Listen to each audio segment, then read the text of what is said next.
Welcome to the first ever episode of the Expansion Podcast. We often see and hear the glamorous stuff, and we don't really see the challenges and the stuff that it took to get to this point. High school dropout with literally zero qualifications. I had everything stacked against me. As an 18 to 19-year-old, I started to make $10,000 a month, $20,000 a month. I launched a company called AdClients.com. I launched a marketing conference in the UK, the largest and most exciting marketing conference of its kind. I've been on a journey. I've been on a journey of expansion. It's been an exciting one. It's been one that's not free of challenge, not free of difficulty, and many of them I've got plans to share with you in upcoming episodes. I'm not only going to be diving into what I can share with you from my experience, got some incredible guests already lined up that I think are going to blow your mind, as they have done mine. I want to share with you what actually goes on and what it takes to expand a business.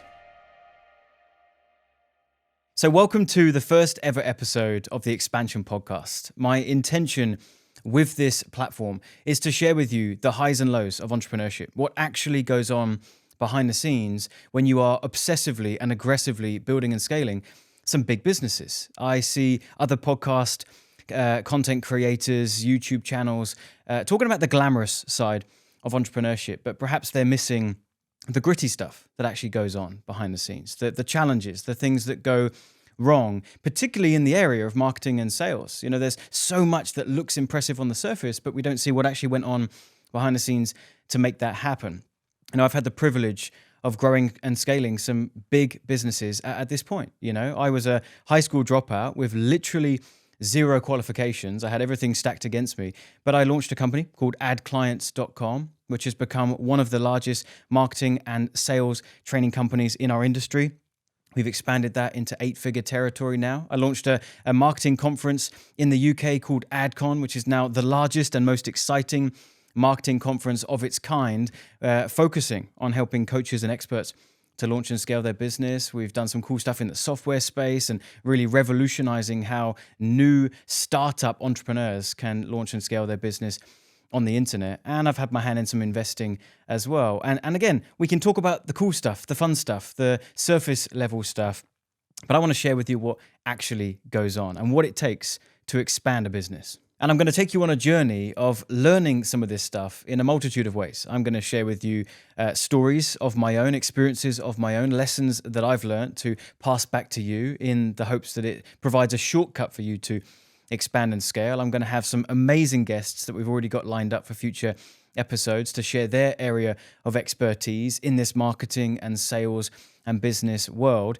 And we're also going to do some Q&As, perhaps with our clients, and you'll have a chance to ask me questions that you want. Lots of stuff to come. But what I want to do to kick off this first episode, and this has been highly requested from my clients and the people that are in our community up until this point, is, John, how did you get your start? Because I've been doing this for a long time now. You know, I've been in this game for 12 years. And again, as I mentioned in the beginning, we often see and hear the glamorous stuff, and we don't really see the challenges and the stuff that it took to get to this point. So in this first episode, let me rewind the tape here a little bit. Where did I come from? How did this start? How have we gotten to where we are now? Perhaps there's a few lessons along the way, and I think it's really going to set up where we're going with this podcast. So without further ado, going back to school, I had a really difficult time when I was at school. I didn't feel like I fitted in. There was a period of being bullied at school because of the ways in which perhaps I didn't fit in. I was the class clown. Maybe I was trying to combat the bullying that was happening, and I'm wanting to now elevate my status. I'm not sure why I was doing that, but I wasn't paying attention. I was getting kicked out of almost every class. I was labeled the troublesome, naughty kid at school. And if we rewind or fast forward rather to the end of school, I didn't take, for those of you in the UK, you'll know of GCSEs. It's the exams you take to leave school, and you have to get certain grades to move into further education. I just didn't sit most of those. And you might say, well, how's that possible? I just didn't show up. I just didn't care about this thing called school. And so any opportunity I could take to just not be there, I took it. So with GCSEs, I just wasn't there. I didn't show up. I went and visited my parents not too long ago, and they've saved all these report cards showing my grades, and you just see NA, NA, NA next to almost every subject. The only one that I actually took because I had the mildest of interests in was math. And I remember getting a C, and that was about as good as I was going to get. So there's an argument for I needed to start a business because no one would employ me, right? I got no grades, nothing going for me. But when I left school, I remember thinking about and hearing about and seeing this idea of being whatever they were calling an entrepreneur. I saw the two paths that you could take leaving school. And one is to go down the traditional path, perhaps, leave school, find a topic that you want to learn more about, dive into further education and then find a job. And the other path that I saw was there were a select few people that seemed to create something for themselves. They had perhaps a level of freedom that maybe others didn't. They had the control for how much they could or would be able to earn. And again, this is the glamorous side, because you see those things and you don't know what it takes to get there. And many of the lessons I'll share with you. But I saw the glamorous side and thought that looks really interesting. And my career advisor, I remember, said, we need to pick a topic for you. What do you want to go into? I wanted to do this businessy entrepreneurship thing. And so I went into catering, because the idea when I left school was that maybe I would start a restaurant or something like that. So I went into catering and hospitality, and I was a spud peeler, which is the entry position that you will always take in a kitchen. And I'm working as a chef, although I did manage to work my way up a little bit. But I would get home late from a shift and I would be trying to figure out how I could start a business in that spare time, which was late at night. The idea of starting a restaurant quickly withered away, realizing that as a 16, 17-year-old going to the bank asking for a 6-figure loan to start a restaurant is just not realistic and just not going to happen. I've also since learned, maybe you have as well, the restaurant business is awful. Profit's terrible, costs are high, it's more hassle than it is worth it. So that just wasn't an option. So where I found myself relatively fresh out of school is working in a kitchen until late in the evening and coming home and whipping out my laptop and trying to figure out some kind of business idea. How can I make some money for myself and be my own boss? That was the why. That was the reason. A lot of people demonize this idea of getting started in business and your why is just to make money. Your why is just for you. And I actually think in the beginning that's okay, right? It's okay in the beginning to be wanting to start a business because what it's going to do for you, but the why changes and evolves over time, and it becomes about the impact and it becomes about serving and helping other people. But there's a journey to getting there. I'll actually talk about that more in another episode. But I came across buying and selling stuff on eBay and Amazon and platforms like that. And I started to make a little bit of money doing that. But I very quickly discovered the world that I'm in right now off the back of doing that.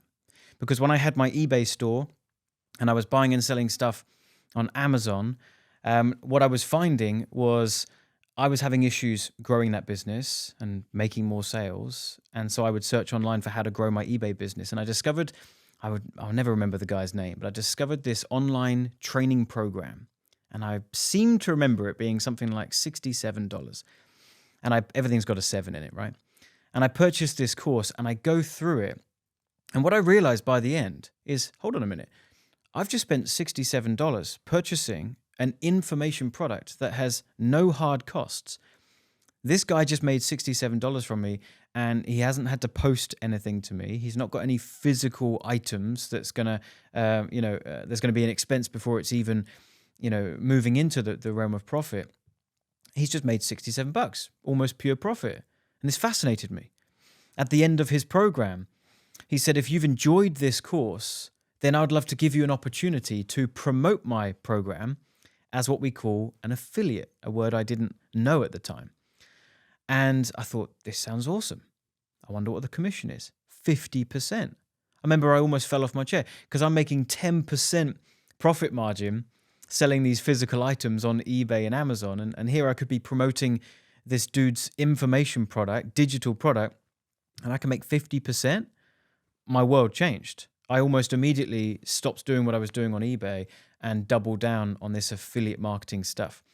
And the game, and here's where this is important to where we are right now, the game I found myself in by accident was marketing. Because to sell an affiliate product or to recommend an affiliate product and make some good commissions, I need to do two things. I need to find a product that solves a problem, and I need to find someone who has that problem that this product solves. And so I'm marketing. I'm putting out content online. I'm trying to find the people that have these issues and find a way to direct them to a product that I think can help.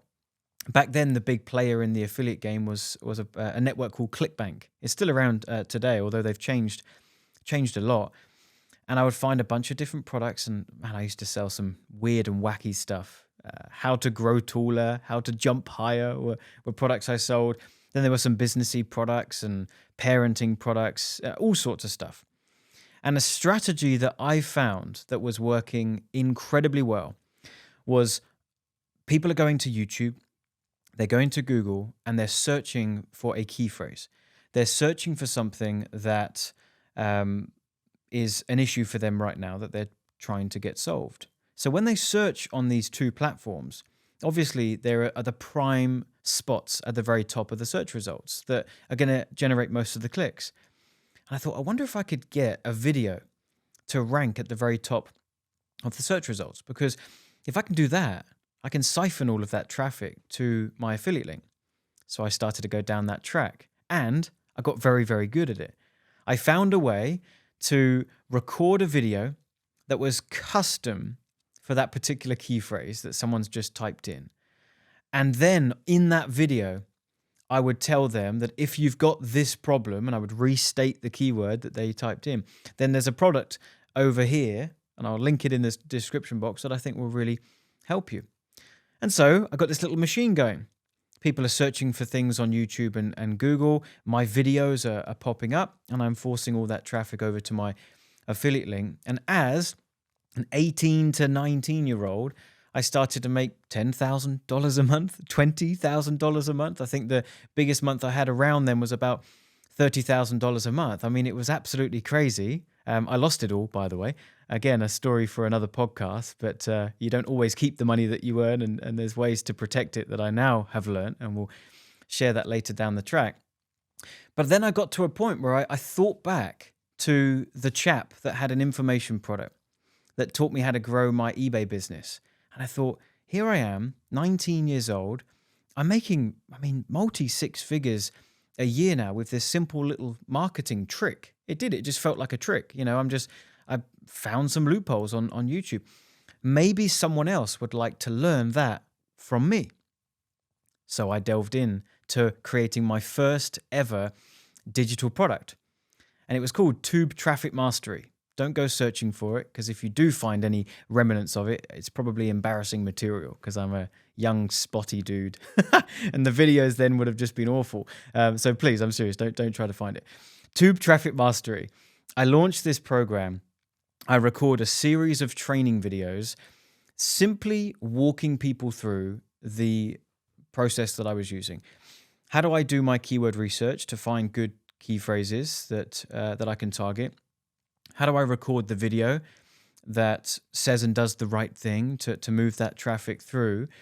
How do I position that video in the search results so that people actually find it and click through? And then where do we send that traffic? And if somebody didn't have a product, I would introduce them to affiliate marketing. And if they did, they were already an existing business owner, then I would just simply tell them to point that traffic to their website and their sales funnel. And I went to launch this program, and I launched it at, back then, a price that felt high ticket. I put a price tag of, believe it or not, it has 7 in it, 497. That was the price, because that was like the going rate. That was the information that was coming my way. Charge a slightly more premium price. Don't do the 67. Go for hundreds of dollars. And so that's what I did. And I thought that because I had great information that people needed, and I'm sure they're going to be willing to pay for it, I just figured that I just put that information out there and people would buy it. Didn't quite go like that. And I had to learn some new marketing skills, because outside of the one topic that I knew, which was getting videos ranked on the search results for certain key phrases. I knew nothing else about acquiring and attracting customers and clients for a premium priced, or at least back then premium priced, online training program.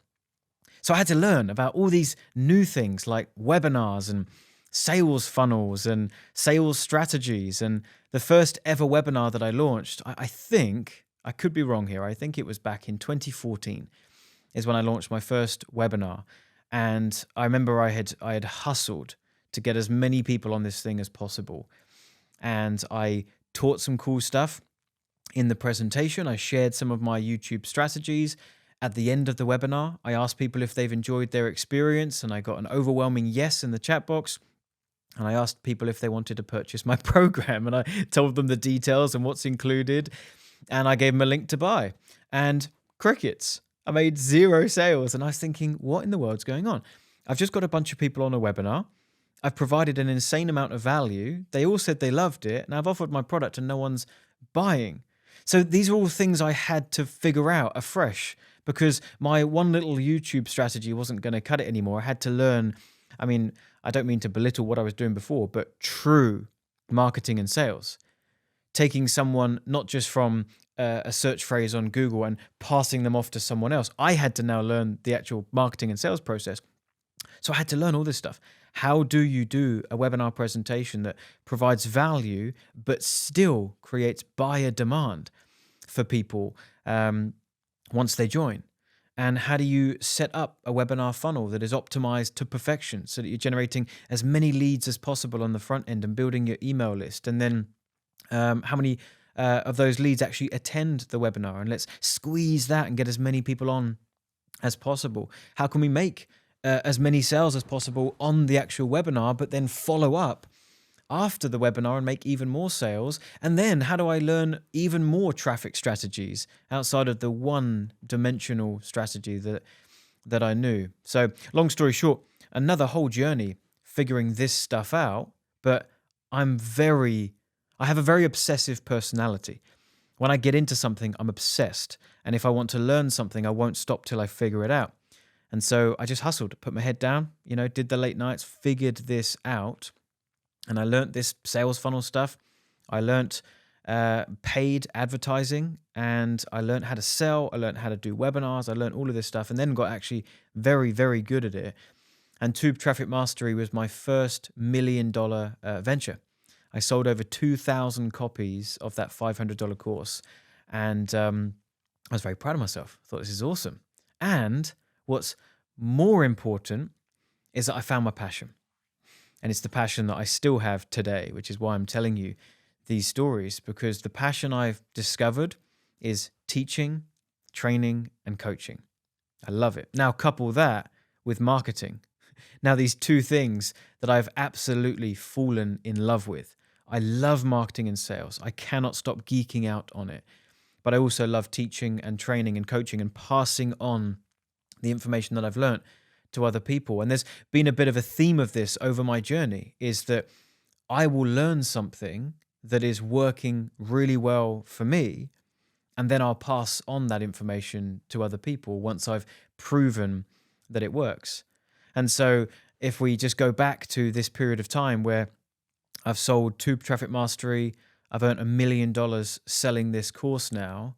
I mean, I'm quote unquote an expert at this point in how to do webinar presentations that sell a $500 program. And I've been able to scale it into 7-figure territory, which is a place where not many people get to.